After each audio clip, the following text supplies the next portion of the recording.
매일 성경 묵상을 돕는 해설 가이드입니다. 안녕하세요. 묵상 코치입니다. 함께 읽고 나눌 말씀은 레위기 11장 24절에서 47절까지 말씀입니다.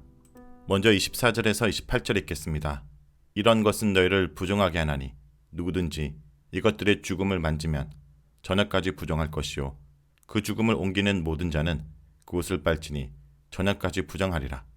굽이 갈라진 모든 짐승 중에 족발이 아닌 것이나 책임질 아니하는 것의 죽음은 다 내게 부정하니 만지는 자는 부정할 것이요 네 발로 다니는 모든 짐승 중 발바닥으로 다니는 것은 다 내게 부정하니 그 죽음을 만지는 자는 저녁까지 부정할 것이며 그 죽음을 옮기는 자는 그 옷을 빨지니 저녁까지 부정하리라. 그것들이 내게 부정하리라. 24절에서 28절은 네 발 짐승 사체의 부정함에 대해서 말합니다. 레위기 11장은 먹는 것이 금지된 부정한 짐승만 다루지 않고 사체 접촉에 대한 지침도 전하고 있습니다. 이런 것은 너에게 부정하게 하나니에서 이런 것은 바로 직전 기는 것들인지 아니면 이어지는 짐승의 사체 목록을 말하는 것인지 두 가지 주장이 있습니다. 아마도 24절부터 사체 접촉의 문제를 다루고 있으며 따라서 문맥의 흐름상 뒤따르는 여러 범죄의 사체들의 접촉을 규정하는 총괄적 진술로 보는 것이 자연스러워 보입니다. 큰 원칙은 이것입니다. 짐승의 사체를 단순히 접촉하면 저녁까지 부정하며 더 심하게 접촉이 발생하는 사체의 운반 경우 저녁까지 기다린 뒤 옷을 빨아야 합니다. 이 원칙이 세부적으로 적용됩니다. 우선 굽이 갈라졌으나 족발로 완전히 갈라진 굽을 지니지 않는 짐승, 예를 들어 말이나 낙이 노새입니다. 또는 책임질을 하지 않는 짐승의 사체는 모두 부정하며 접촉할 경우 부정을 탑니다. 이것이 단순 접촉일 경우 저녁까지 기다리면 되지만 사체의 운반과 같은 심한 접촉일 경우 저녁까지 기다렸다가 옷을 빨아야 정결을 회복합니다. 여기서 저녁까지 부정하다 라는 말에 그 부정을 탄 사람이 목욕을 해야 한다는 것이 암시되어 있습니다. 따라서 심한 접촉의 경우 목욕만 하는 것이 아니라 옷까지 빨아야 한다는 의미로 이해됩니다.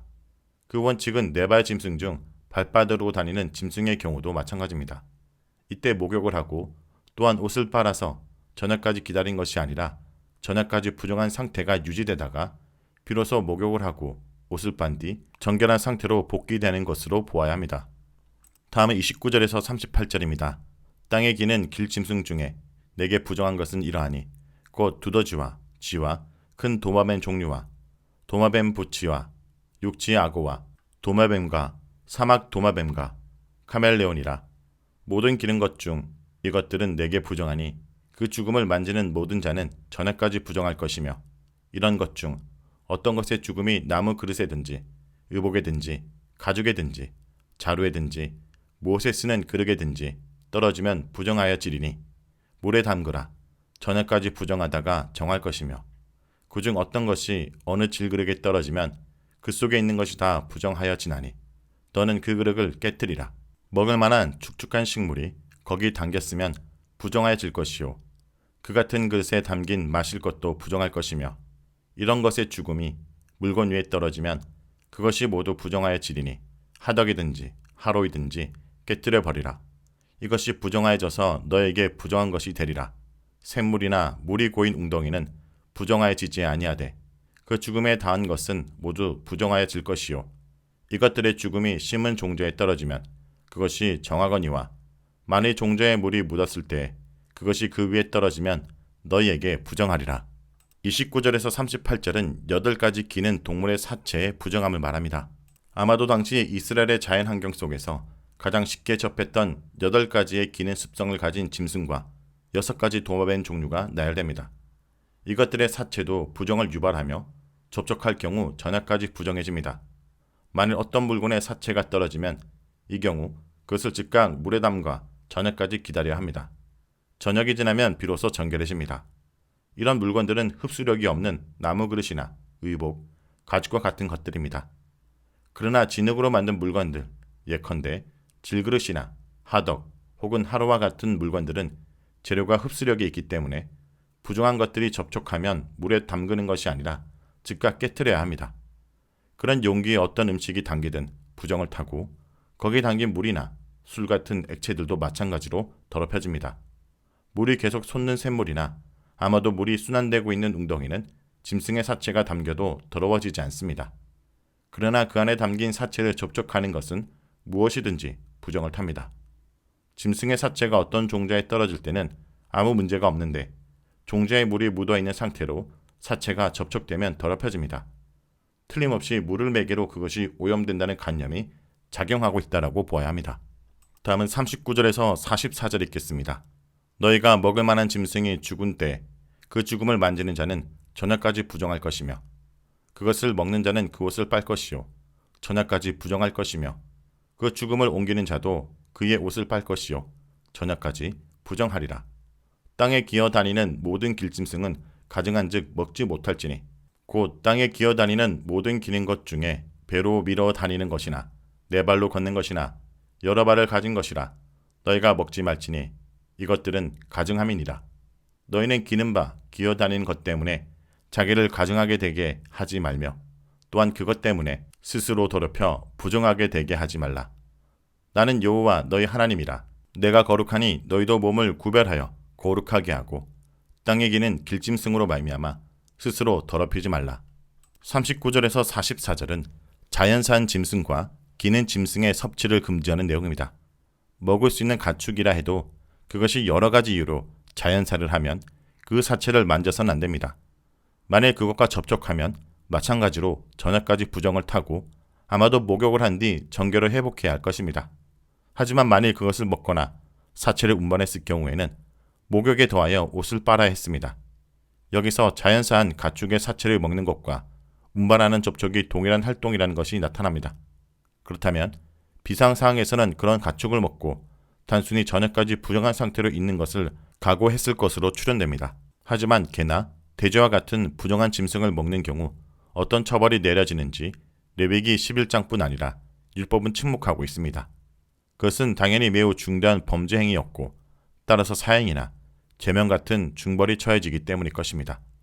마지막으로 땅에 기는 모든 짐승, 곧 배로 밀고 다니는 뱀이나 네 발 달린 도마뱀 종류들, 또 땅속으로 드나드는 두더지나 쥐와 같은 배가 지면에 접촉된 것들, 그리고 발을 여러 가지 지닌 짐승들, 곧 지네와 같은 다종류 곤충들을 절대 먹지 말 것을 경고합니다. 이런 모든 것들의 공통점은 배가 지면을 쓸고 다닌다는 것입니다. 다음은 45절에서 47절 읽겠습니다.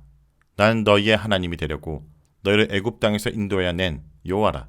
내가 거룩하니 너희도 거룩할지어다. 이는 짐승과 새와 물에서 움직이는 모든 생물과 땅에 기는 모든 길짐승에 대한 규례니 부정하고 정한 것과 먹을 생물과 먹지 못할 생물을 분별한 것이니라. 45절에서 47절은 레위기 11장의 마무리입니다. 내가 거룩하니 너희도 거룩할지어라고 함축되고 있습니다. 이것은 11장만이 아닌 레위기 11장에서 15장의 정결법 전체를 간통하는 목표이자 주제이고 슬로건입니다. 이스라엘 백성은 이집트 땅에서 구출된 백성입니다. 그들은 시내산에서 언약을 통해 하나님의 선택된 언약 백성의 신분을 갖게 되었습니다. 하나님의 요구는 분명합니다. 내가 거룩하니 너희도 거룩하라입니다. 그러면 어떻게 거룩할 것인가요? 모든 이방 민족들로부터 구별된 삶을 통해서입니다. 어떻게 구별될 것일까요? 하나님께서 정하신 먹을 수 있는 정결한 짐승만 먹고 금지된 짐승은 먹지 않는 매일의 식생활을 통해서입니다. 나아가 이 거룩의 목표는 나머지 12장에서 15장에 요청되는 확장된 정결한 삶을 통해서 구현됩니다. 11장의 음식 기원에 대한 부분들을 마무리하면서 이와 관련된 학자들의 여러 의견들을 살펴보겠습니다. 첫 번째는 거룩이 완전성의 개념을 내포하는데 흠의 문제를 여기에 끌어오며 그것이 음식법에 반영되어 있다고 주장합니다. 자연은 세 영역, 즉 공중, 지상, 수중으로 구분되는데 각 영역의 동물마다 고유한 두 가지 특징이 주어졌습니다.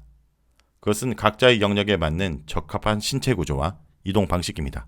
지상은 굽이 갈라짐과 색임질이 표준이고 수중은 비늘과 지느러미입니다. 이 기준들 중 하나라도 없는 것은 흠이 있는 것입니다. 그리고 공중은 표준이 주어지지 않으나 그 특징이 수중으로 다이빙을 하고 수영을 하고 땅 위를 짐승처럼 걷는 등 공중과 지상의 두 영역을 넘나드는 이동 방식으로 영역의 경계를 깨트리는 것들입니다. 또 이 기준에 따라 기는 것은 모두 통틀어서 배제됩니다. 그것들은 공중에도 지상에도 수중에도 속하지 않는 변칙적인 짐승들입니다. 이 표준에서 이탈한 것들은 무질서한 것들이며 거룩이란 완전성을 의미하는데 그것은 사물의 고유의 질서 있는 상태를 의미한다고 말합니다. 그것을 이탈한 것은 흠이 있는 것으로 무질서한 것이며 따라서 거룩에서 먼 부정한 것들입니다. 자, 이 견해는 무수한 반론에 부딪혔습니다. 당장 왜 지상의 표준이 갈라진 국과 책임지려야 하고 물고기는 왜 표준이 지느러미와 바늘이어야 하는지 설명이 되지 않습니다. 더구나 책임질은 신체적 특징이나 이동 방식과 무관한 음식을 섭취하는 방식입니다. 그리고 부정한 새의 기준은 너무 자의적입니다. 모든 새가 다이빙을 하고 수영을 하는 것이 아니기 때문입니다. 게다가 공중을 나는 모든 새는 동시에 땅을 걸어다니므로 두 영역을 넘나드는 변칙으로 간주되어야 합니다. 이 기준은 일관성이 없지만 이것을 찾아낸 거룩의 완전성 개념은 좋은 발견으로 보입니다. 이것은 레위기 전반 거룩 신학의 토대가 되고 있기 때문입니다. 그러나 우리는 11장에서 15장 정결법 전체를 총괄적으로 관통하는 하나의 원리를 발견해야 됩니다. 그것은 생명과 죽음이라는 두 축이라고 할 수 있습니다. 생명에 속하거나 가까운 것은 정결하고 죽음에 속하거나 가까운 것은 부정합니다. 11장의 경우 육상 동물들은 대부분 육식동물이거나 하이에나처럼 청소동물이 우선적으로 배제되고 먹을 수 있는 초식동물, 즉 가축으로부터 신체적 표준이 만들어져 자연계로 학대에 적용된 것으로 보입니다. 공중동물도 모두 시체를 뜯거나 피를 내는 먹이 활동을 하는 조류들입니다. 지표면을 배로 기는 것들은 짐승의 사체나 뼈가 지표면에 널브러져 있기 때문일 수도 있습니다. 수중동물도 바닥에 기는 것들은 같은 이유가 적용될 수 있을 것입니다. 이 생명과 죽음의 두 축은 나머지 12장에서 15장에도 잘 적용되는 주장으로 볼 수 있습니다.